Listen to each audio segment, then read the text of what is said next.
මේ ඉඩමත් එක්කම ඉරිතල්ලා තියෙන්නේ. එතකොට මෙතනින් පහළ ඉරිතල්ලා කියලා මේ ගම ගිහිල්ලා තියෙනවා. ඒකේ ලොකු විශ්වාසයක් තියාගන්න බෑ මේක නොයයි කියලා. එතකොට දැන් ඉතින් මට ඉඩමත් නැහැ. මම මහගෙදරත් නැහැ.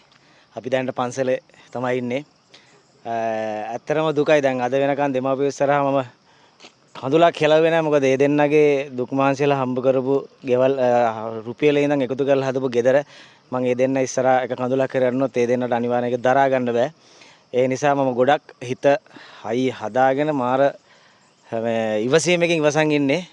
ඒ ඇත්තටම වචනයකට කියන්න බෑ මේ මගේ ජීවිතේ පළවෙනි පාර කියලා තමයි මම ඉඩම් කැලලක් ගත්තේ.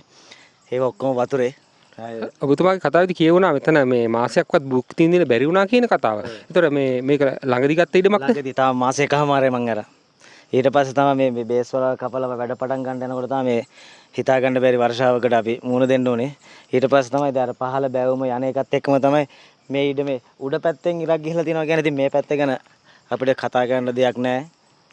දැන් ඉතින් එකම දේ ඉතින් මම ලක්ෂ 10ක් වියදම් කරලා මේක ගත්තර තේරුම් ගන්න මම බොරුවට මර්කන්ටයිල් ඉන්වෙස්ට්මන්ට් ආයතනයේට මාසික වශයෙන් 50000 ගානේ ගෙවනවා විතරයි.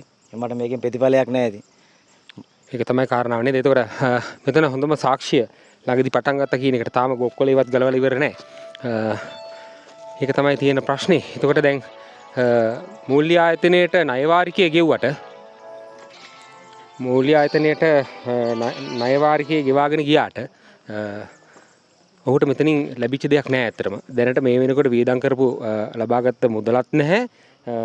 ඒ මුදල වියදම් කරලා මිලදී ගත්ත ඉඩමත් නැහැ. ඒ කියන්නේ මේ ඉඩම කියලා කිව්වහම මේ වගේ කොටසක් තියෙනවා. නමුත් ඒකේ යමක් ගොඩනගා ගන්න පුළුවන් හැකියාවක් මේ වෙනකොට නැහැ නේ. ඉතින් එතන තමයි ප්‍රශ්නේ තියෙන්නේ. මේ වගේ ප්‍රශ්නයකට මුහුණ දීපු කෙනෙක් මොන වගේ ජීවිතයකට මුහුණ දෙන්න සුදුසු වෙයිද? අන්න එතන තමයි අපි හිර වෙන්නේ. රජේ සහ වගකීම් යුතු සෑම කෙනෙකුගේම අවධානය යොමු වෙන්න ඕනේ අන්න ඒ වගේ කාරණාවලට.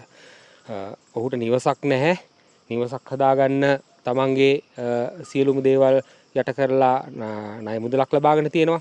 ඒ ණය මුදල ලබාගෙන අරගත්ත ඉඩම තියෙනවා. නමුත් ඒ ඉඩමේ දෙයක් ගොඩනගා ගන්න හැකියාවක් නැහැ.